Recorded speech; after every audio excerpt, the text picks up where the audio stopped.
Ella es reportera actualmente de investigaciones especiales en Ruido en la Red, que es una cuenta de Twitter y Facebook que tiene mucho éxito reportando noticias al momento. Ella formó parte del staff del canal 21.2, que es el canal de la Asamblea, lo que fue el Congreso de la Asamblea, que ahora es el Congreso de la Ciudad de México, y además pues tiene experiencia en derechos humanos porque trabajó también en la Comisión de Derechos Humanos, ¿no? Y vamos a hablar un poco, va a empezar ella, sobre el periodismo y los derechos humanos, porque es tan importante que el periodismo aborde el tema de los derechos humanos y no se quede solamente en la visión política o en la visión de seguridad como esto el mero reporte de enfrentamientos de presuntos delincuentes con autoridades, ¿no? El periodismo de derechos humanos parte de que las víctimas, de que las personas son lo más importante justamente, y por eso invitamos a Elia Almanza para que nos vaya platicando su experiencia en este sector y que nos vaya anunciando los reportajes que últimamente he hecho sobre migrantes y sobre el trato a las personas con discapacidad. Buenas tardes, muchísimas gracias, Juanma. Muchísimas gracias a todos por acompañarnos esta tarde para charlar un poco lo que es el periodismo. Gracias por la invitación. Y pues sí, bueno, ya les decía un poco normal, soy periodista de investigación, actualmente trabajo haciendo un reportaje especial en Ruido en la Red. Es una plataforma de periodismo multimedia, sí, a través de esas plataformas digitales, audio y video, que a propósito de que es el tema de esta charla de periodismo hoy, que lo abordaremos un poquito más adelante, de lo que implica actualmente hacer periodismo, que ya no es, sobre todo tú lo sabes, Paloma, ya no es nada más que nos quedemos con el texto, sino que ya nos vemos obligados como periodistas, como reporteros, a hacer todólogos y también a hacer multimedia, con video, con teléfono. Bueno, un poco de lo que hacemos en Ruido en la Red es esto, periodismo audiovisual, y bueno, lo estamos contando más adelante. Pero efectivamente, bueno, yo desde que inicié esto del papel de periodismo estoy muy enfocada en el tema de los derechos humanos. Un poco, bueno, saben con las condiciones de violencia y de inseguridad por las que atraviesa nuestro país desde hace ya 10, 15 años para acá, cuando yo entro a todo este tema del periodismo y del reporteo, pues ya está muy adelantado este tema de los derechos humanos, y parece que el tema de los derechos humanos empezó a estar de moda. Derechos humanos por aquí, derechos humanos por allá, en todos lados veíamos derechos humanos, eran la palabra por todos lados, y incluso en los medios de comunicación era como la consigna, ¿no? Abordar de qué se estaba pasando y se estaban violando derechos humanos. Pero quedaba la impresión, o en ese momento cuando yo empezaba a reportear, que no quedaba claro a qué nos referíamos con estos, con la idea de que se violaban derechos humanos. Y esa ambigüedad de tanto uso o abuso del término, pues tenemos mucha responsabilidad en los medios de comunicación. Cuando empiezo a reportar, cuando empiezo a trabajar en estos temas, pues caigo en cuenta que no lo estaba haciendo bien. No lo estaba haciendo bien en el sentido de que el periodismo no consta solamente nada más o hablar de derechos humanos o cubrir derechos humanos con definir qué son los derechos humanos, o en todas las notas poner derechos humanos.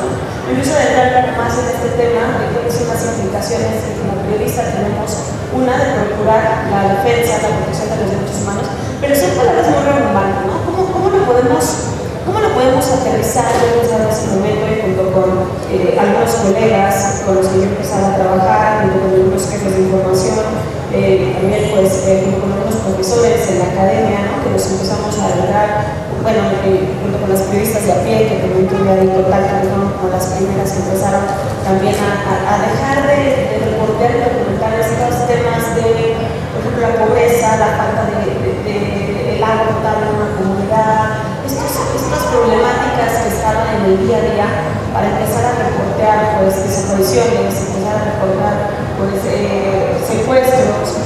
Bueno, con estos colegas, con estos amigos, como empezamos a adentrarnos en estos temas de qué es lo que implicaban los derechos humanos, más allá de citar o más allá de hacer una declaración, o más allá de tener en un contenido hablar de derechos humanos.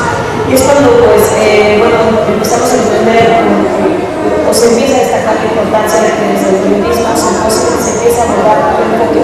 Un poco también estuvo la discusión sobre si se cubrían los derechos humanos. Si los derechos humanos se les daba una fuente de información, como la fuente de cultura, la fuente política, la fuente de justicia. Y ahí creo que actualmente sigue esta disyuntiva sobre qué tanto se cubre los derechos humanos como una fuente. Y bueno, ahí lo que yo considero y el buen trabajo que he podido realizar tanto en la área del periodismo es que los derechos humanos tienen que ser un eje transversal en toda nuestra cobertura. ¿A qué me refiero con este eje transversal? Porque en todo el día a día, en todo lo que nosotros cubrimos como reporteros y como medios de comunicación, están implícitos o explícitos el tema de los derechos humanos. No se trata solamente de cuando estamos reportando un asalto, un secuestro, una manifestación, que estemos hablando exclusivamente de derechos humanos. Ahorita mismo, ¿no? En esta feria, ¿por qué tenemos nosotros derecho a la lectura, a la educación, a la cultura? Pues es parte del derecho. Entonces allí es donde recae nosotros como responsabilidad y como obligación de entrada, pues atender que como sociedad entendamos que los derechos humanos forman parte del día a día. ¿Y cómo nosotros lo vamos a lograr? Pues a través de nuestro trabajo, a través de estas coberturas que hagamos de manera pues así responsable, en el sentido de qué responsabilidad, en el sentido de que podamos aterrizar o dar a conocer qué implica cada derecho, el derecho a la cultura, el derecho a... Y lo estoy abordado como el tema de temas muy generales, pero por supuesto pues hay implicaciones más fuertes o más severas, como el derecho a la vida en el caso del asesinato, ¿no? El derecho a la verdad en el caso de las desapariciones, que son temas ya más densos, más profundos. Pero bueno, eso es lo que hemos trabajado, eso es lo que yo me he enfocado en estos últimos años. Paloma, no sé si quisieras conocer alguna preparación o que hable algo en específico, si no, pues ya nos quedamos. Sí, voy a hablar un poco de por qué me parece a mí importante, digamos, el tema de los derechos humanos en el periodismo, pero lo voy a hacer desde historias particulares o desde ejemplos que yo creo que tenemos que tener presentes hoy, el día de hoy justamente, que se cumple un año del nuevo gobierno, para no repetir errores del pasado. Ella mencionaba a Periodistas de a Pie, que es un grupo de reporteras que encabezan Daniela Arrea, que encabeza Marcela Turati, que encabeza Daniela Pastrana. Son, digamos, tres de las fundadoras de este grupo. Este grupo lo que empezó a hacer en el periodismo mexicano es empezar a contar las historias de las víctimas, de las familias de las víctimas. Historias que empezaron a romper con el discurso oficial en el gobierno de Felipe Calderón, de que todas las personas que morían en enfrentamientos era porque se lo habían buscado, porque algo debían, porque eran presuntos delincuentes, ¿no? A partir de errores muy graves en la lucha contra el narcotráfico, pues ha habido también muchas bajas inocentes, muchas bajas civiles que los gobiernos de Felipe Calderón, particularmente, pero también el de Peña, se negaron a reconocer. ¿Qué es lo que hicieron ellas? Pues empezar a contar la historia desde el dolor de las familias. Entre las personas que han sufrido estas violaciones a sus derechos, obviamente están los estudiantes del TEC de Monterrey, ¿no? Que fueron asesinados por militares dentro de la escuela y que luego intentaron justificar como que eran presuntos delincuentes y después quisieron corregir diciendo que habían muerto en el fuego cruzado, y se descubrió finalmente que este hecho había sido un montaje. O sea, les habían disparado, los habían asesinado por impericia, por cualquier cosa que haya sido, abuso o impericia, todavía no podría decirlo, pero que a partir de este asesinato de estos dos jóvenes se tejió una historia oficial basada en la mentira, en la alteración de evidencia. Pues gracias a que se descubrió esta mentira, se empezó a contar la historia de las familias y de los jóvenes, se empezó a contar la historia desde las víctimas, ¿no?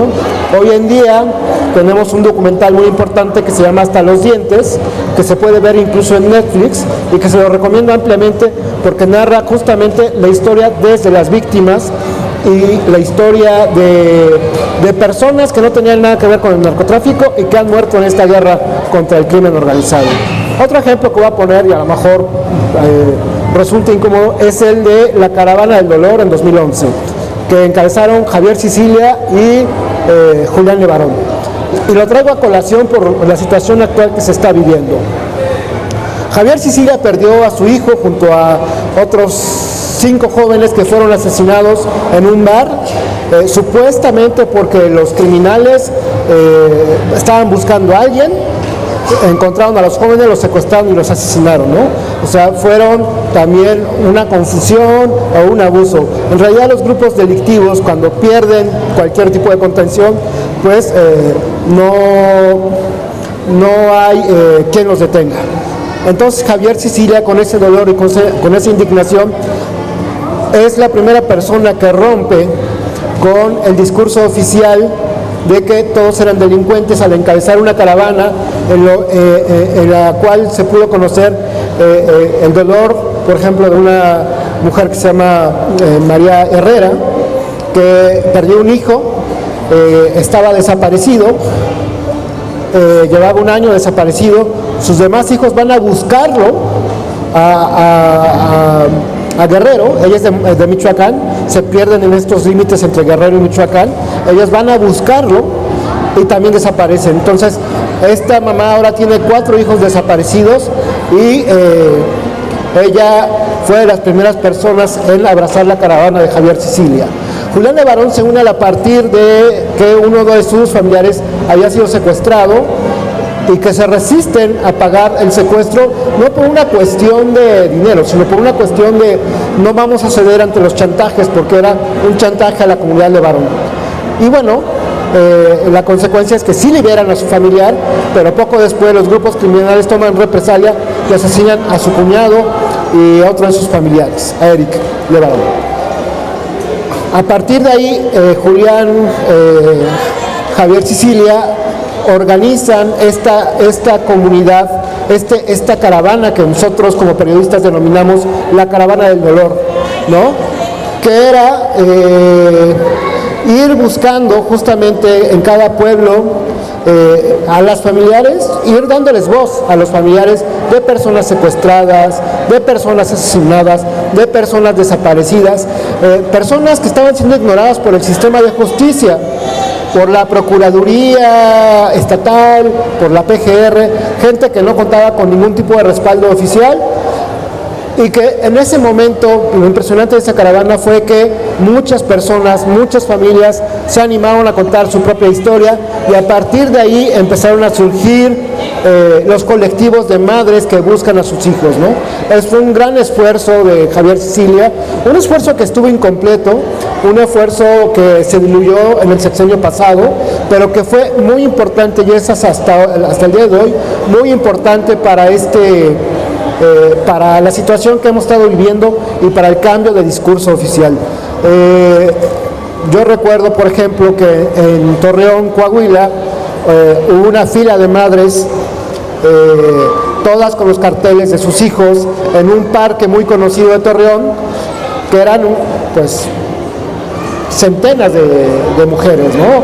O al menos un centenar de mujeres con efigies y fotografías de hijos desaparecidos, todos entre 2006 y 2011, ¿no?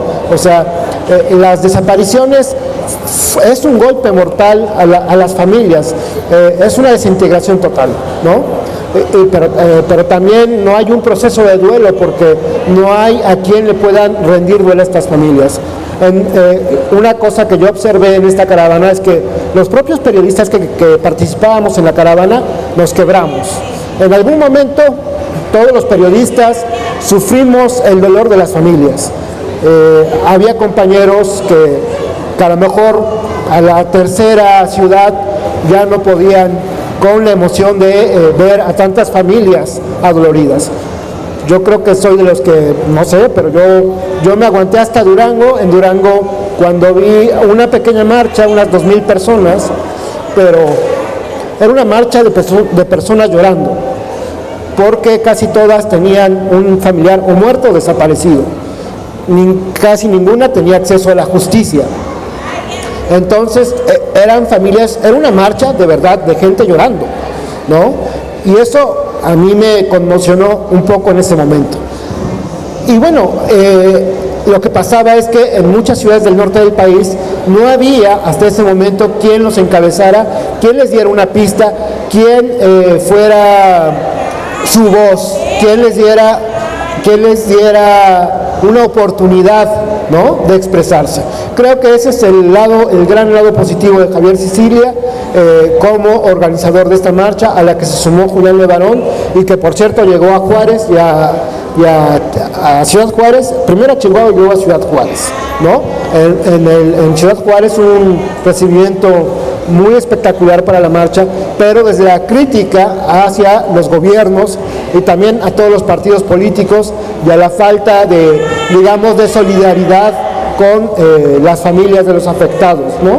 Me parece que esa es la gran aportación de Javier Sicilia, y ahora que la comunidad de Levarón ha sido objeto de otra desgracia con el asesinato de 6 mujeres y 3 niños, yo lo que digo es, no debemos olvidar en el centro de lo que está pasando, que a final de cuentas la comunidad de Levarón es la víctima de estos acontecimientos. ¿Qué lo originó? No lo sabemos, está en investigación, pero nuestras simpatías políticas por una u otra persona no nos debe hacer olvidar que la comunidad de Levarón son víctimas de una acción atroz. Por supuesto que se debe investigar, ¿no? Y que la solidaridad con las personas debe estar encima en este tipo de situaciones por afinidades políticas, ¿no? De alguna forma, sé que hoy, por ejemplo, Adrián Levarón, que es primo de Julián Levarón, estuvo en la marcha contra el presidente de la República, Andrés Manuel López Obrador. Independientemente de simpatizar o no con el presidente, Adrián Levarón tiene todo el derecho a manifestarse y a exigir justicia, porque hay 9 integrantes de su familia que han sido asesinados, y creo que mi llamado es a los que están presentes aquí y a los que nos ven por internet a no perder la solidaridad con las familias de las víctimas. Eso es lo que es una de las responsabilidades del periodismo. Las responsabilidades del periodismo son justo acompañar a las personas, en este caso a las víctimas, y creo que más allá de polarizaciones, nuestra labor como periodistas es justamente este acompañamiento.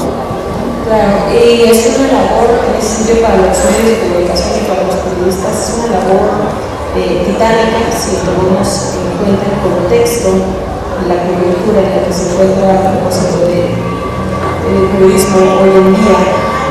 Parece que hemos normalizado, o cada vez se normaliza más, lamentablemente por tantos años de violencia, estas masacres, estas desapariciones, hasta llegar al punto de que chicos, ya mataron a alguien más, ya desaparecieron, qué lástima que le pasó a esta Levarón, ¿no? Suena fuerte, pero llega un punto que ya no estamos normalizando, y ahí es donde los medios de comunicación debemos tomar, si no las riendas, sino la batuta para poner y no dejar de poner sobre la mesa lo que está sucediendo en el país, que no es normal que esté sucediendo, y para eso hay que hacer mucha chamba. Comentaba esta mamá sobre Javier Sicilia, que para los periodistas de pie. Yo creo que definitivamente el movimiento del activismo de Javier Sicilia es un parteaguas. Hay un antes y un después en la lucha de la defensa de los derechos de las víctimas, desde que Javier Sicilia se manifiesta y dice, a ver, no somos daño colateral, no somos tampoco crimen organizado, somos nosotros víctimas de un Estado que no está atendiendo las condiciones de un país que está ahorita viviendo determinadas circunstancias para las cuales hay que atenderlas por parte del Estado, ¿no? Es donde se alza la voz, pero creo que a la par de que Javier Sicilia alza la voz, trata de visibilizar, como dices, este papel de las familias y de las víctimas, y como nos contabas que también ustedes estuvieron acompañando y pues les llega como reporteros, como periodistas, y ya no saben si ponerte a llorar o terminar de hacer entrevista o cubrir. Yo creo que también hay una antes y un después para los medios de comunicación. ¿En qué sentido? Porque Porque este discurso que se manejó mucho por parte de las autoridades y del Estado de que todo era producto del crimen organizado y que eran todos daños colaterales, pues sí, lo podría decir el mandatario, lo podrían decir las autoridades tanto explícita como de manera implícita, o pueden ser omisos en su responsabilidad de tener seguridad en determinadas ciudades o estados del país, pero ojo, esos discursos se replican, esos discursos tienen un eco, y ese replicar de la información oficial, pues recae totalmente en los medios de comunicación. Y ahí es donde nosotros todos los días nos damos a la tarea de cuestionar qué tanto de lo que se dice por parte de las autoridades, y de hecho esa tiene que ser, no se hace en todos los casos, lamentablemente, pero tiene que ser la naturaleza de nuestro trabajo, cuestionar en todo momento lo que se dice por parte de las autoridades, dudar en todo momento de lo que están diciendo que están haciendo, ¿no? Y pues investigar que se haga. ¿Por qué? Porque si nosotros nos quedamos en el plan de solamente replicar lo que dicen las autoridades, replicar en las declaraciones, ¿no? Aseguró tal, y no adentrarnos realmente a qué es la desaparición forzada, por ejemplo, ¿no? La desaparición forzada que implica, en el caso, bueno, ¿qué te puedo decir? Que con el caso de los normalistas de Ayotzinapa, y que has documentado ampliamente el tema, ¿qué implica la desaparición forzada? Como medios de comunicación nos toca plasmarlo, y que todos nosotros estamos aquí podamos entender para que podamos exigir a las autoridades la desaparición forzada, viene por parte de un agente del Estado o que está al servicio del Estado, y que él se encargó, que el Estado que está a cargo de procurar y de garantizar esta seguridad de las personas no lo está haciendo, y al contrario está desapareciendo. Ahí es donde nosotros tenemos que dar la denuncia. Y pues suena muy bonito que estamos platicando ahorita así pero en realidad es que los hechos pues prácticamente están nadando por la corriente, nadando por la corriente políticamente, porque sabemos que existen intereses sobre los medios de comunicación, intereses económicos, intereses publicitarios, pero también es nadar contra la corriente, no en el sentido político, sino en el sentido del día a día, en cuanto a la inmediatez, en cuanto a los medios de comunicación, en cuanto a las redes sociales, en cuanto al flujo.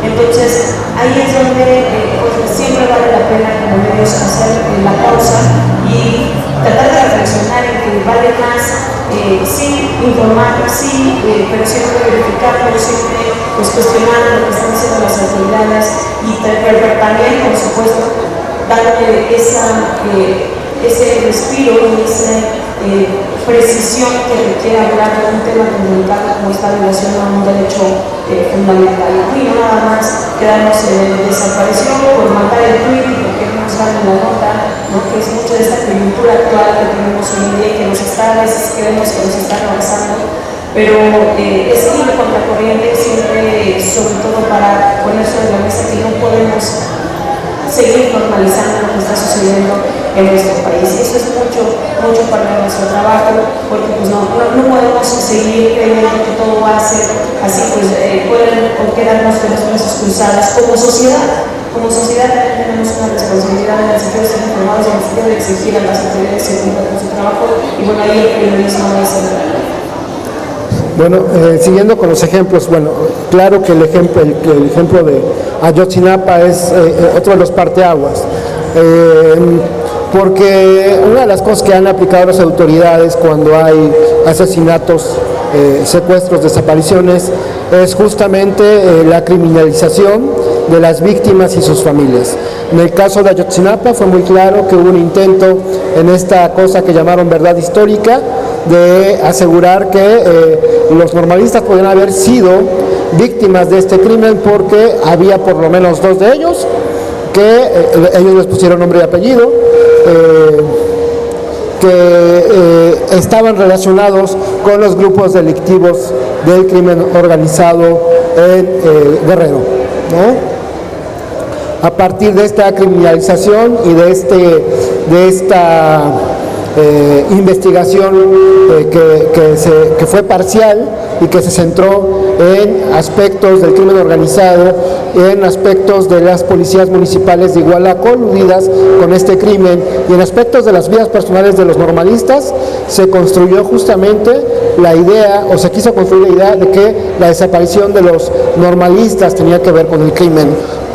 Pero se hizo un lado en la investigación en torno a las complicidades y omisiones del ejército mexicano, de la Policía Federal, con esos mismos grupos del crimen organizado, porque es obvio que no pueden operar estos grupos sin tener complicidades dentro del propio Estado mexicano, ¿no?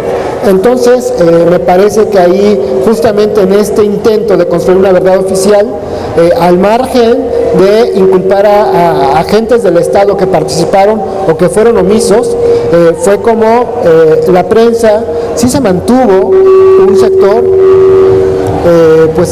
se mantuvo muy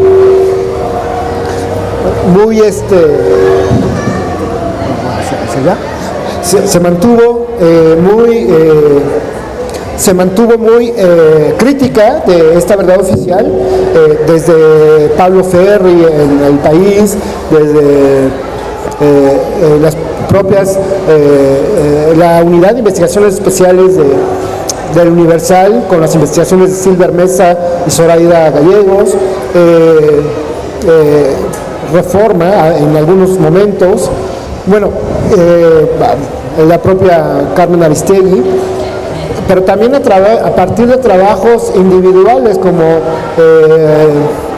la cobertura que hicimos muchos medios de comunicación que estuvimos presentes allá, o la realización del libro que no está en la venta aquí, pero que voy a hacer un comercial, como este de La Travesía de las Tortugas, en las que reconstruimos la historia de los 43 normalistas desaparecidos y los otros 3 estudiantes que fueron asesinados ese día 26 de octubre de 2014 en Iguala, Guerrero.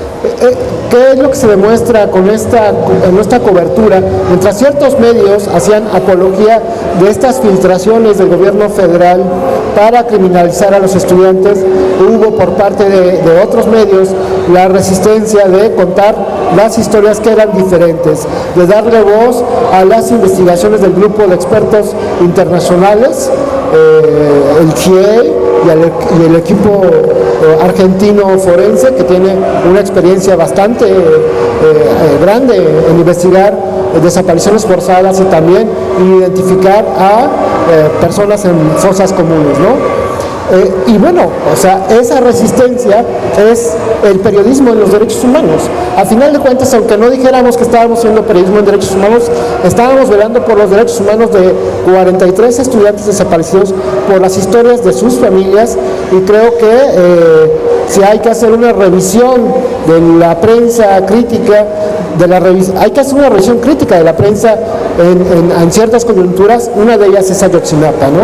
Entre los medios que trataron de convalidar la verdad oficial y los medios que empezaron a contar otra verdad, que era la verdad de las investigaciones que no se hicieron bien, que era la verdad de las familias que están desesperadas, que era la verdad de las historias de jóvenes que no tenían nada que ver con el narcotráfico y que sí veían la educación normalista como una alternativa para romper con los círculos de pobreza en sus familias y en su comunidad. Otro ejemplo de qué es lo que hace el periodismo en derechos humanos es el caso Tlatlaya, que es esta ejecución extrajudicial de 21 personas, algunas de ellas presuntos delincuentes, pero otras no, porque entre las ejecutadas había hasta mujeres que, bueno, tenían sus parejas a lo mejor, o que habían asistido a una reunión con estas personas, ¿no? En esta orden no escrita, pero sí justificado, el ejército mexicano de mátalos en caliente, pues pasaban escenarios como estos. ¿Y qué es lo que se pudo reconstruir la verdad a partir de ciertos reportajes, algunos de ellos en El País, otros en Aristegui Online, sobre todo con las fotografías y con el acceso al expediente de la Comisión Nacional de Derechos Humanos? Bueno, ahí se demuestra claramente que las autoridades militares y la Procuraduría General de la República, nuevamente, ante la evidencia de que había sido una ejecución, habían fabricado evidencia, habían operado de tal forma que no se conociera esta masacre, ¿no? Eso es lo que hace el periodismo de derechos humanos, desenmascarar mentiras oficiales donde hay personas asesinadas para que se cuente la verdad, independientemente de a qué se hayan dedicado estas personas, de que estas 21 personas asesinadas Si hubieran sido delincuentes, tendrían derecho a un juicio, no asesinarlos, porque en realidad cuando matan a 21 personas y no hay un juicio, no sabemos cuáles eran delincuentes y cuáles no. O sea, no es que estén los derechos humanos defendiendo a delincuentes. Hay 21 personas asesinadas, nunca sabremos, porque no hubo una oportunidad por parte de las autoridades hacer un deslinde de cuáles eran delincuentes y cuáles no, cuáles sí dispararon contra los militares y cuáles no, cuáles se rindieron porque querían entregarse y ser castigados, porque obviamente una persona prefiere enfrentar una sanción en la cárcel que morir. O sea, ¿cuántos se rindieron para ir a la cárcel y cuántos se resistieron al arresto y en ese enfrentamiento sí murieron? Los militares también tienen derecho a defenderse y a disparar cuando hay un presunto delincuente que le está disparando. Pero cuando la autoridad oculta evidencias, cuando la autoridad manipula las escenas del crimen, no podemos saber la verdad, ¿no? O sea, y no poder saber la verdad es no poder saber quiénes eran delincuentes y quiénes no. Creo que uno de los problemas más graves que se habla, que tenemos cuando se habla de derechos humanos, es que a veces creemos que los derechos humanos son para defender a los delincuentes, cuando la verdad es que es para defendernos a nosotros como personas. Y cuando digo como nosotros como personas, es para que si yo salgo de aquí, de aquí en este momento, y cruzo la calle, hay un robo y me detienen a mí, acusándome del robo a mí, aunque yo voy pasando, bueno, los derechos humanos ahí sirven para defender a las personas, o sea, a mí que no tenía nada que ver con ese robo, y que los policías por hacer un trabajo rápido, por ganarse una medalla a veces, o por ganarse un premio, un ascenso, pueden llegar a equivocarse y detenerme. Es una crítica, los derechos humanos son una crítica a la actuación de las autoridades, y es una crítica que debe proteger a las personas. Es un error pensar que los derechos humanos o que las comisiones de derechos humanos defienden delincuentes.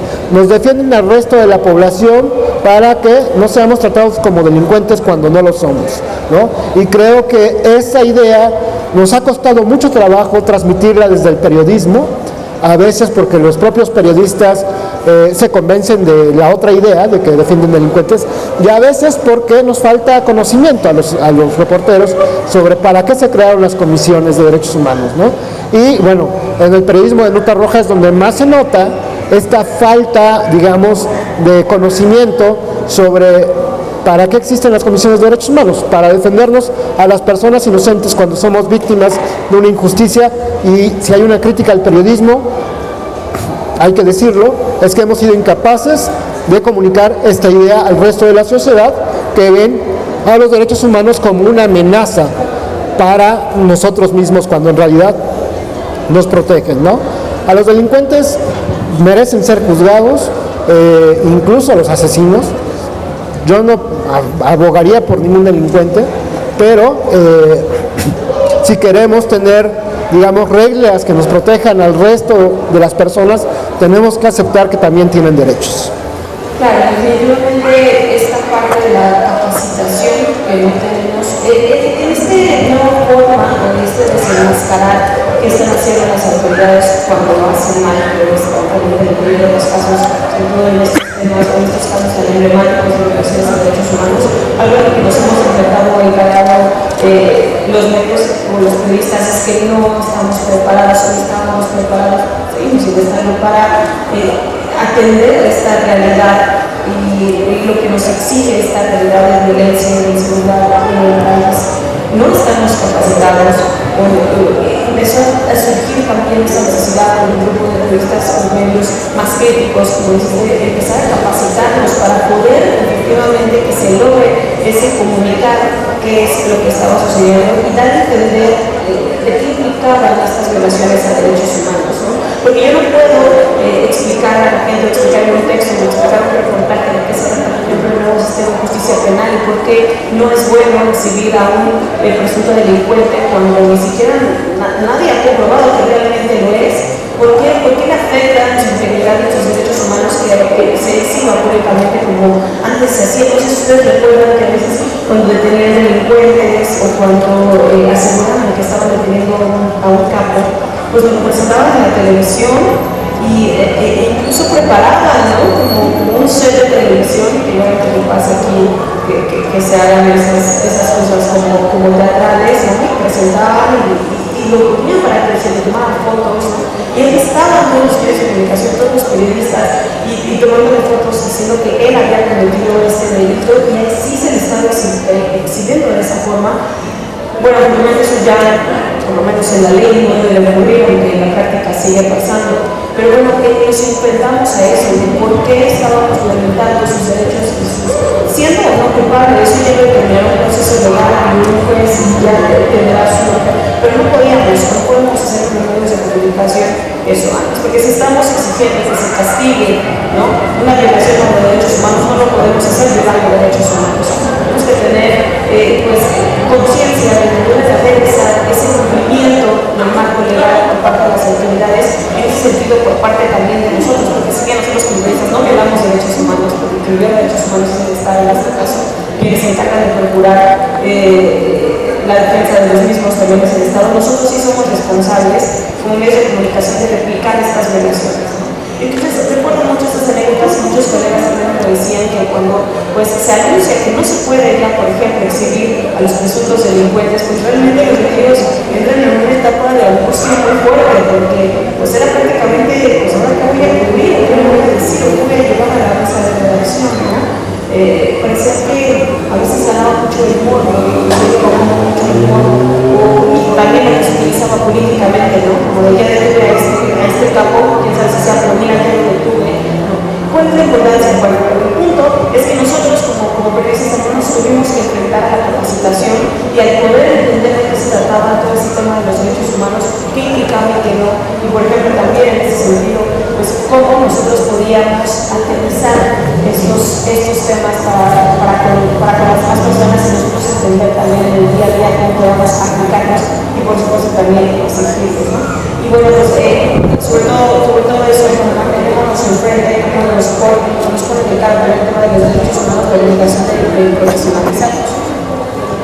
Bueno, sobre qué está haciendo el periodismo mexicano en esta materia, pues bueno, hay grupos, sobre todo periodistas de a pie, que ha obtenido bastantes premios, o colectivos que están obteniendo bastantes premios, pues reportando la situación de derechos humanos en nuestro país, ¿no? Acaba de ser premiado una investigación que hizo Quinto Elemento Lab, que es un grupo de investigación periodística que encabeza la mexicana Alejandra Chanik. Ella es, yo creo, de las pocas mexicanas que tienen un premio Pulitzer en Estados Unidos por hacer periodismo de investigación. Ella encabezó una investigación con Quinto Elemento Lab y otras reporteras para hacer un mapa de las fosas en México, ¿no? Y su investigación se llama México, País de Fosas. Si la pueden buscar en internet, la van a encontrar, y que refleja justo esta crisis, ¿no?, en materia de derechos humanos, ¿no? Esta crisis que llevó a ocultar a las autoridades la cantidad de fosas que existían.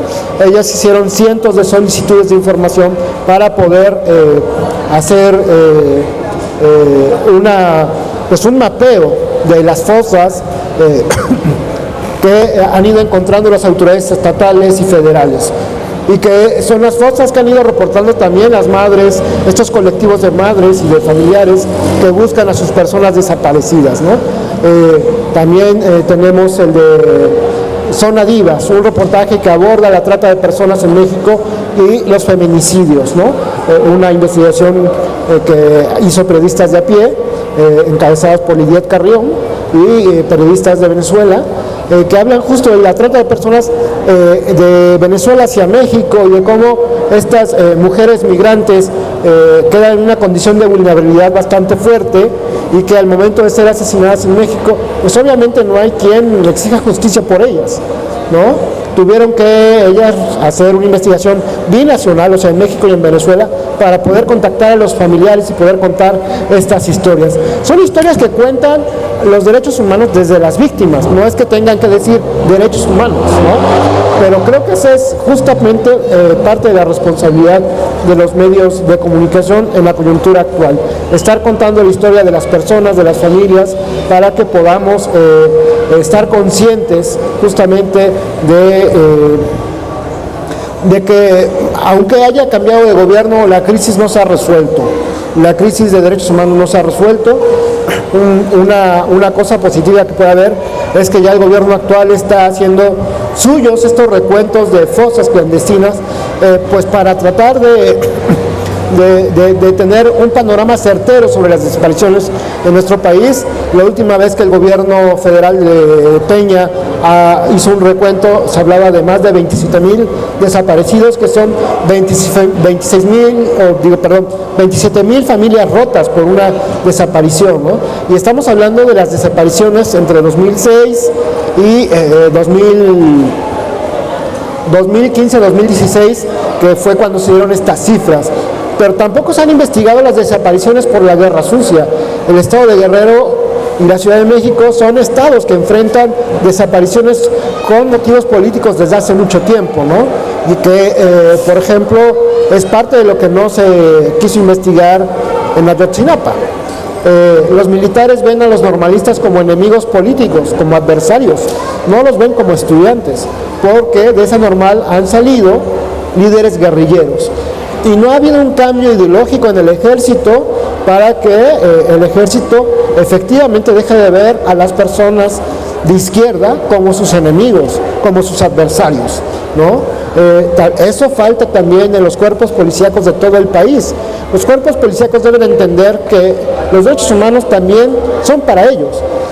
En el sexenio de Calderón, 6 policías federales fueron enviados a Michoacán para investigar en ese momento al cártel de la familia y a su líder Servando Gómez Latuta.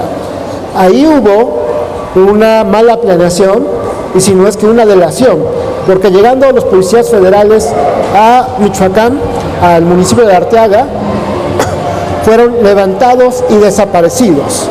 Una desaparición que hasta la fecha no se ha esclarecido.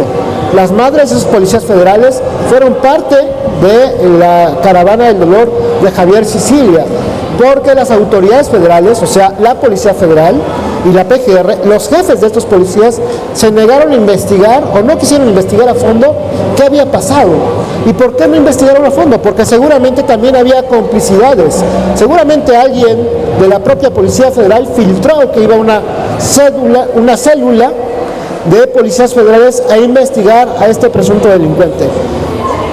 Y los enviaron como turistas supuestamente, pero pues era más que evidente que no eran turistas. Y si a eso le agregas una delación, una filtración, estas personas son víctimas no solo del crimen organizado, estos policías federales son víctimas del propio Estado, que no fue capaz de protegerlos a pesar de que les asignó una tarea altamente peligrosa, y también porque ese mismo Estado se negó a investigar a fondo las desapariciones, y hasta la fecha estas desapariciones fueron en 2009, estamos 10 años después, 2009-2010, pero estamos casi 10 años después, sin saber qué pasó con estos policías federales, más que fueron secuestrados y fueron levantados. Y bueno, eso es una de las responsabilidades del Estado, velar por los derechos humanos de sus policías y de sus militares. Pero una forma de velar no es atacar a la gente porque sea de izquierda o porque critica al gobierno. La forma de velar por los derechos humanos de policías y de militares es investigando cuando son asesinados, y es proporcionándoles seguridad y proporcionándoles sueldo, y no hacerles ver a estos policías, a estos soldados, que el resto de la población son sus adversarios o sus enemigos ideológicos. Por supuesto que no. Tienen que investigar tienen que investigar a los agresores, pero también tienen que deslindar al resto de la población, que puede ser crítico, ¿no?, de la estrategia de un gobierno en materia de seguridad. Que tú critiques a un gobierno por su estrategia de seguridad no quiere decir que estés en contra de que los militares o los policías te cuiden. Simplemente estás criticando algo que no está funcionando, que fue todo lo que pasó hacia adelante, y se puede ser crítico del gobierno anterior y se puede ser crítico del gobierno actual, porque en este viaje por los derechos humanos no tienes que coincidir ni con uno ni con otro. Tú tienes que tener tu propia visión y los derechos humanos se construyen desde la visión de la empatía con todas las víctimas y con todas las personas.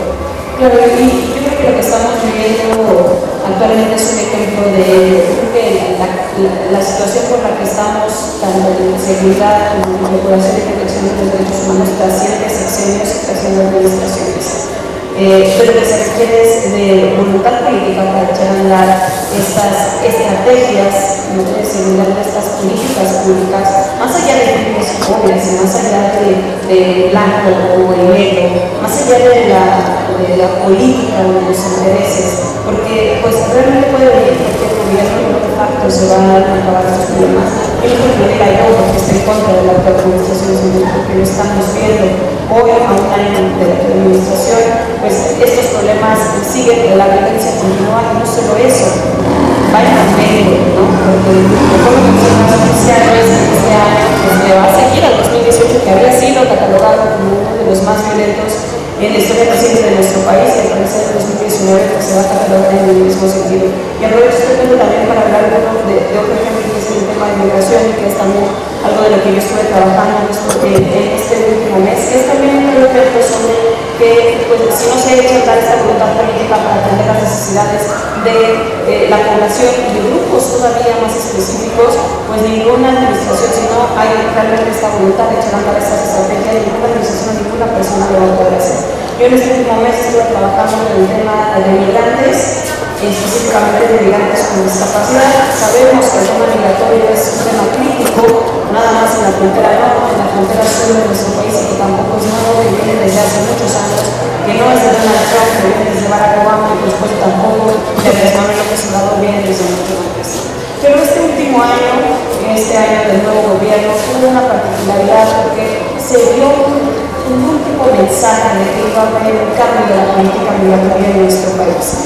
En este pues, mensaje, en este discurso de un cambio de política migratoria, aunque no fue del todo atribuible a eso, pero sí tuvo mucho que ver en el que llegara más flujo migratorio, porque a través de la frontera sur, no sé si recuerdan el año pasado estas caravanas migrantes y estos flujos, y hubo mucho foco por parte de los medios de comunicación y por parte de las autoridades y por parte del nuevo gobierno, porque pues realmente pues se creía y hay pues declaraciones sobre los testimonios que yo pude recabar en este último trabajo que hice en migración, era de que pues esperaba que con el nuevo gobierno y con Andrés Manuel López Obrador hubiera un trato totalmente diferente para los migrantes y que pudieran transitar por nuestro país de otra forma como la que habían sido con el anterior sexenio. Pero fue así la sorpresa y la realidad que pues esto no fue así, por el contrario, se fue todavía esta política migratoria más agresiva. Obviamente hay contextos como las declaraciones del presidente Donald Trump que ponen la soga al cuello a la actual administración y pues prácticamente no le quedó de otra, el presidente Andrés Manuel López Obrador y su gabinete, más que, aunque digan que no, pues acatar lo que finalmente estipularon desde el norte. Pero eso a quién afecta, finalmente afecta directamente y en terreno a cada una de estas personas migrantes que continúan pasando por los territorios, pero que tienen esta política todavía más agresiva, están pidiendo que pasen ya a Estados Unidos. Pues estos grupos migratorios ya no están siendo tan grupos y tan transitorios y sino que se están quedando en nuestro país. ¿Qué es lo que yo hago en este último trabajo que ocurrió en la red, que ya lo publicamos la semana pasada, después lo voy a consultar en las redes sociales, en la página de la red, es enfocarnos, sí, en el tema migratorio, pero tenemos todavía muchísimo más a la oportunidad de institución de quienes integran estos grupos migratorios, que son las personas con discapacidad. Las personas con discapacidad, al igual que el resto de la población migrante, pues por falta de oportunidades, por la violencia, ¿no?, que hay en Centroamérica, igual que el resto de las personas, pues deciden hacer las cosas y servirse en las condiciones en las que se encuentran. No importa si estoy en silla de ruedas, si estoy con mujer, yo me encuentro trabajo, yo voy a cruzar. ¿Qué se encuentran en México? Se encuentran de cara a una realidad brutal en el que se les da el peor de los tratos. Y es cuando tú dices, bueno, ¿qué pasó con esa historia de hace un año que decías que vas a cambiar esta política migratoria? Pues no está siendo así, y al contrario se les está criminalizando. Lo que ellos decían en la frontera sur es que prácticamente están siendo casados. Lo que ellos tienen que hacer es pues, escapar de la migra, ¿no?, de escapar de las patrullas de los policías, ¿no?, porque finalmente están siendo cooperados. ¿Y esto a qué nos obliga? Pues pues a regresar a esas rutas de hace 5 o 10 años que eran más peligrosas, están regresando, están buscando otra vez esas rutas que implica también el tren. Y hay personas con discapacidad que como pueden, se suben al tren para continuar a Estados Unidos y quién sabe si la mejor no. ¿Qué pasa con estas nuevas condiciones en las que se establece esta política migratoria? Quienes no vienen con discapacidad la adquieren nosotros. La migración está generando discapacidad en México con estas condiciones de vulnerabilidad y nunca más digamos cuando las personas se caen del tren, tienen alguna extremidad, pierden alguna pierna, y entonces pues venías con muchos problemas, venías con un tren, no llegas, y pues no nada más no tienes a tu familia, no tienes dinero, tienes tu condición y tu dignidad por los suelos, y nada más pues ya te falta un pie, ¿no? Un brazo, o porque te lo arrancó el tren. Estos testimonios nosotros recabamos en este reportaje, ¿no? Y pues con todo el dolor de su corazón estas personas nos comentaban que pues no tienen de otra, ahora tienen otra condición más, ¿no? Desfavorable, y pues solamente están en espera de la ayuda del gobierno, si es que se va a dar, la ayuda de alguna prótesis, y que creen, pues van a seguir en Estados Unidos, van a seguir con esta misma política del gobierno que está siendo todavía más, pues más dura cada vez, y que pues no hay para dónde, no hay. Estaba mucho también ese tema del tercer país seguro, que el gobierno niega que sea así en los hechos, pero pues en la práctica sí lo es, porque les digo, ya no está pasando Estados Unidos y pues se van a quedar aquí. ¿Y aquí cómo se les va a tener? ¿Cuál es el trato que se les va a dar? ¿No? Y no vemos más que discursos. Hoy escuchaba a mediodía el discurso de del presidente López Obrador con muy poca autocrítica, siguiendo, polarizando y también, ¿no? El tema de hoy en los medios está cómo nos descalifica constantemente todos los días, también de la mañanera, ¿no? El presidente hace lo que quiere con su discurso y más enfocado en los medios de comunicación, pero lo escuchaba y me llamaba mucho la atención que decía en el caso de los migrantes, que él estaba muy contento porque los migrantes allá en Estados Unidos son nuestros connacionales que estaban allá, pues habían mandado una cantidad de dinero que nunca han pasado en cuanto a las remesas. Entonces, podría ser que me explique si no había pedido un récord en cuanto a las remesas, y me preguntaba, bueno, ¿y nosotros qué estamos haciendo acá con nuestros migrantes? Porque también hay que hablar también del tránsito y de la migración forzada de nuestros propios mexicanos, de quienes tienen que salir, ¿no? de la montaña, de las comunidades del Guerrero, que son mexicanos y que tienen que salir de sus comunidades. Ellos también están en tránsito con nuestro país. ¿Quién está viendo con ellos una de estas políticas migratorias que son una de los discursos? Y no puede seguir así. Y hay que exigir al gobierno que tenga estos grupos como a otros grupos en situaciones de vulnerabilidad, no porque estemos a favor o en contra de la cuarta transformación o de la mujer, sino porque lo tiene que empezar a hacer alguien, sea donde sea, venga donde no.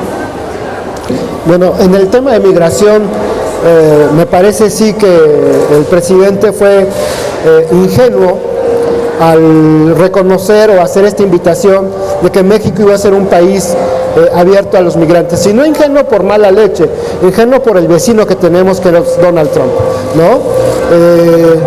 La política actual que sí se ha endurecido para detener el tráfico de migrantes que solo venían de paso y que su intención era llegar a Estados Unidos, es muy criticable, pero tampoco podemos ignorar el contexto y las amenazas que estaba enfrentando nuestro país, ¿no? Una amenaza de un arancel a todos los productos mexicanos era una amenaza para la economía.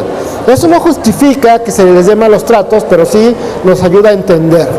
Y lo que también creo es que ese entendimiento lo que debe hacer es hacernos ver que estas personas no están huyendo de su país por gusto, ¿no? Tenemos en Chiapas, en Tapachula, más de 5,000 migrantes africanos que querían llegar a Estados Unidos, que pudieron haber sido impulsados a lo mejor en la mitad por este discurso de López Obrador a favor de los migrantes, al cual yo no me opongo, porque al final de cuentas la migración por causas humanas o por causas de pobreza o por causas de violencia política, pues a final de cuentas tiene un sentido humanitario que se ayuda a estas personas.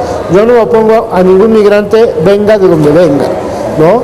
Me preocupa sí la xenofobia que he visto en México a partir de estas caravanas de migrantes, esa xenofobia que es parte de la realidad mexicana, que no es responsabilidad del presidente y que no es responsabilidad de nuestras autoridades. Esa xenofobia es responsabilidad de nosotros, que rechazamos a los migrantes. y que es, desgraciadamente esa xenofobia nos hace olvidar también que en su momento México ha sido un país de acogida de muchos migrantes por cuestiones políticas, sí, pero también por cuestiones económicas. Muchas gracias por acompañarnos. Pero una de las situaciones, por ejemplo, que hemos estado viendo es que México también tiene una migración muy alta de venezolanos que no están de acuerdo con el gobierno de Nicolás Maduro. ¿Qué pienso yo de eso? Bueno, qué bueno que México los ha acogido. Es una comunidad muy importante. Cuando hubo movilizaciones fuertes contra el gobierno de Nicolás Maduro este año, hubo más de 2,000 manifestantes en la Embajada de Venezuela en contra de Nicolás Maduro. México les abrió las puertas, México los asiló. Algunos de ellos vienen por razones financieras, por la situación económica que enfrenta Venezuela, pero otros vienen por razones políticas. Y lo mismo ha recibido México también a nicaragüenses que también están en contra del régimen de Daniel Ortega, y lo mismo ha recibido a cubanos que buscan una alternativa económica diferente. Y bueno, en ese sentido, por ejemplo, yo aplaudo y celebro que se le haya dado asilo a Evo Morales, el expresidente de Bolivia, porque al final de cuentas eso demuestra la gran tradición que tiene este país para recibir a los refugiados políticos de todas las tendencias, porque los refugiados nicaragüenses y venezolanos obviamente están en contra de esos gobiernos que muchos consideran populistas o que consideran de izquierda. En el caso de Evo Morales, era un gobernante de izquierda que ha sido desplazado por la ultraderecha de ese país, ¿no? Una ultraderecha que les niega los derechos a los grupos indígenas, ¿no? Que habían avanzado, una ultraderecha que está haciendo campaña diciendo que hay que sacar los símbolos indígenas del Palacio de Gobierno al grito de Viva Cristo Rey, ¿no? O sea, no es que estén en estas disputas políticas, lo que se niega muchas veces son los derechos humanos de los otros. En este caso, claramente, se están negando los derechos humanos de los indígenas bolivianos, ¿no? Al tratar de dar una marcha atrás al reconocimiento que había hecho Evo Morales de estos grupos indígenas en su país y de este avance de gobiernos populares. Y la responsabilidad en estos casos de los periodistas es no caer en esta polarización tramposa, ¿no?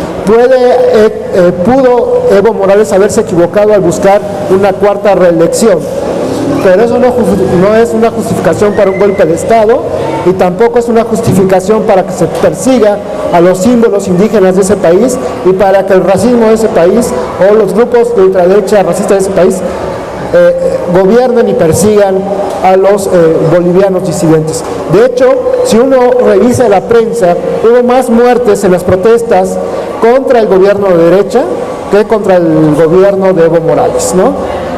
Y creo que parte de la responsabilidad de los medios y de la prensa es reportar justamente desde las historias de las personas más allá de las afinidades políticas. En el caso de la migración, me queda muy claro que las historias de los migrantes africanos que están en nuestro país deben de contarse, sin condenarlos, porque no hay cómo condenar a personas que huyeron de un continente para llegar a otro y tratar de buscar un futuro, ¿no? Hay una situación política excepcional que obligó al gobierno mexicano a cambiar de un discurso totalmente abierto a un discurso en los hechos totalmente cerrado, ¿no? Pero eso no debe ser, no debe cegar al periodista para que no contemos las historias de estos migrantes africanos que están en nuestro país y que haya una condena en contra de estos migrantes por el simple hecho de no ser nuestro país, ¿no? Creo que también la migración en México, estas migraciones de centroamericanos, de un país que está sumido en la violencia como es Honduras, desde un golpe de Estado que patrocinó el gobierno de Estados Unidos en contra de Manuel Zelaya, bueno, ese país no se ha logrado recuperar desde entonces. Pero esta migración que viene desde Honduras puede tener componentes políticos y económicos, ¿no? Las caravanas de alguna forma fueron una forma de organización que intentó contrarrestar las rutas del crimen organizado que cooptan a los propios migrantes, ¿no? la dureza que que pueda tener la política actual en materia migratoria, tampoco nos puede hacer olvidar que en los gobiernos de Felipe Calderón hubo por lo menos 3 matanzas de migrantes, 2 en San Fernando y una en Cadereyta. En Cadereyta, 49 cuerpos destrozados de migrantes que un grupo delictivo hizo esta masacre para inculpar al otro y decir que eran presuntos delincuentes, pero en realidad eran migrantes que tuvieron la mala fortuna de caer en estos grupos delictivos, ¿no? Estas masacres de migrantes no están esclarecidas. De hecho, tras la primera matanza de San Fernando, de 72 migrantes en San Fernando, hubo una segunda oleada de secuestros y asesinatos en San Fernando. La primera fue en 2010 y la segunda fue en 2011, porque las autoridades federales, las autoridades del gobierno de Felipe Calderón, nunca investigaron a fondo la primera y no desarticularon las redes de complicidades que había en San Fernando y Tamaulipas en contra de los migrantes y en contra de las personas. La primera fue de 75, la segunda fue de 194 personas solamente de las fosas que encontraron en ese momento, pero en San Fernando falta una búsqueda exhaustiva de fosas, ¿no? Y justo esta negación del problema, este racismo incluso de las autoridades y incluso de los mexicanos hizo que no reaccionara México ante estas primeras masacres de migrantes. Actualmente las nuevas oleadas de migrantes de todos lados que han llegado, particularmente centroamericanos, particularmente de africanos, han despertado esta nueva ola de xenofobia en nuestro país, y habría que preguntarnos por qué no sentimos empatía por los otros. O sea, esa gente no viene a pasear, no viene a turistear y no viene a robarnos nuestro trabajo, viene tratando de sobrevivir y tratando de poder llevar una vida pues decente, con algo que comer y con tener un pequeño patrimonio familiar, o por lo menos que tenga derecho a la salud y a la comida, algo que a lo mejor en sus países nunca han tenido. Y hay medios, ¿no?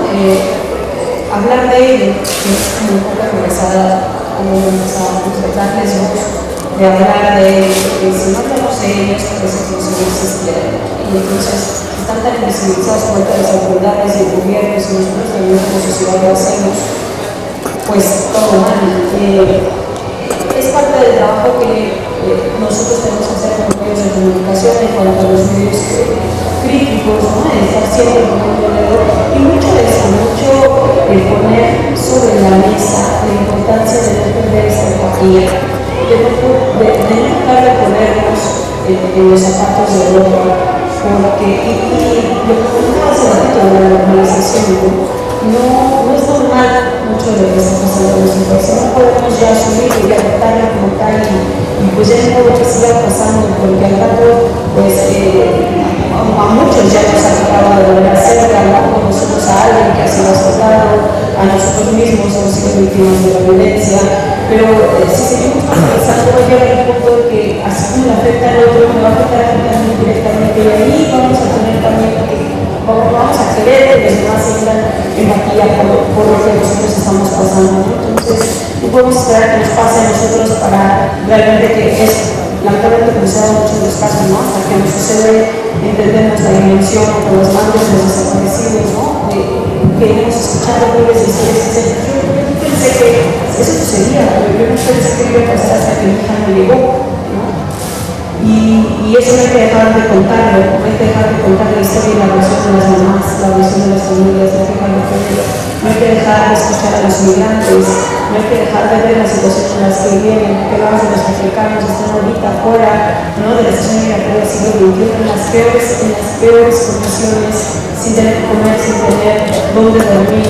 Estuve hace un mes a temperatura 39 grados centígrados, mujeres embarazadas, con los niños en casas de campaña, hacinados. Si perdemos esa capacidad de asombro, si eso nos deja de tocar, nos va a quedar en unos años. Nos toca también como sociedad en este sentido ser más tolerantes, practicar más la tolerancia, la empatía, el respeto, y en eso pues con medios de comunicación ahí estamos tratando de luchar nuestro reto de Elena, como lo que decías, para más de contar. esta otra parte. No quedarte con el boletín y decir lo que dicen las autoridades, porque eso lo van a decir siempre, nada más pueden cambiar las consignas, el color o quien lo diga. Nos toca pues también contar esas historias de qué es lo que está viviendo, porque no son nada más números, no son nada más son seres humanos antes que cualquier otra cosa.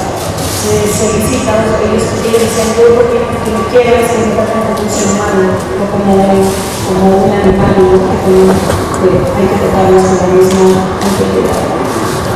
Bueno, ya nada más para cerrar, diría, digamos, a modo de conclusión dos cosas. Una, no creer que los derechos humanos ya están con nosotros para siempre. Los triunfos de Bolsonaro en Brasil, el ascenso de la derecha europea, el propio triunfo de Trump, nos demuestran que podemos tener un retroceso en los derechos humanos. Y cuando me digo a los derechos humanos, me digo nuestro derecho a libertad de creer en cualquier tipo de religión. Yo soy agnóstico, no soy ni católico ni cristiano. El derecho a la libre expresión, como lo estamos teniendo ahorita. La batalla contra la censura, aunque se ha hablado de que este gobierno hay censura, yo puedo decir que no lo he visto porque ha habido un reacomodo en los medios, pero no he visto acciones de censura todavía. Y si las hay, las denunciaré, como las denuncié en el sexenio pasado. El sexenio pasado había vetos a periodistas. Cuando digo vetos me refiero a todo el cuadrante radiofónico, ¿no? Ese fue el caso de Carmen Aristegui. En el sexenio pasado hubo un veto en todas las estaciones de radio, así dicho por los propios concesionarios, ¿no? De alguna forma. En este ha habido reajustes y cambios, vemos que salen de una estación, entran a otra, vemos que salen de la televisión y siguen en radio. Eso es lo que he visto. Y entonces no confiarnos a que nuestros derechos van a estar ahí siempre. Hay que defenderlos siempre, porque siempre habrá quien nos los quiera quitar y quien nos los quiera negar. Desde los derechos laborales, que durante mucho tiempo han estado olvidados en este país, cada vez tenemos menos derechos laborales, de los derechos humanos como el derecho a la vida, como el derecho a la libre manifestación, ¿no? Que es muy importante para que no pase lo que está pasando en Chile o lo que está pasando en Bolivia, para que no haya represión violenta de las protestas, y el derecho a formar partidos políticos, los que queramos, porque es una forma de lucha política, ¿no?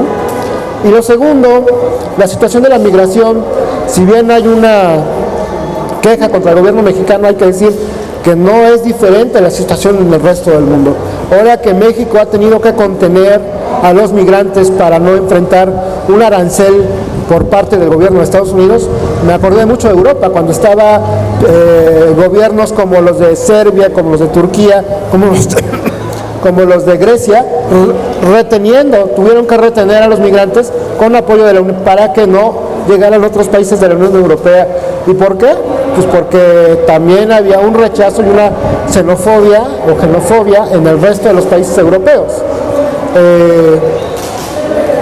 Una de las cosas que he dicho últimamente, irónicamente, es que ya somos como el Mediterráneo, ¿no? ¿Y por qué? Porque el Mediterráneo se convirtió en la barrera europea de los migrantes. México ya es la barrera americana de los migrantes, pero ya somos, en esto sí nos parecemos ya mucho a Europa. Si alguno tenía un ideal europeísta sobre nuestro país, bueno, ya nos parecemos a Europa, ¿no?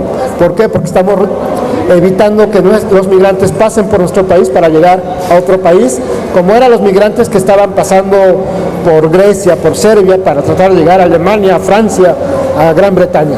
Entonces, bueno, con esto concluiría y pues los agradecemos que hayan estado con nosotros, que le presten atención a este tema, que le presten atención a los migrantes, que sigan yendo a las ferias del libro y muchísimas gracias por habernos acompañado. Muchas gracias.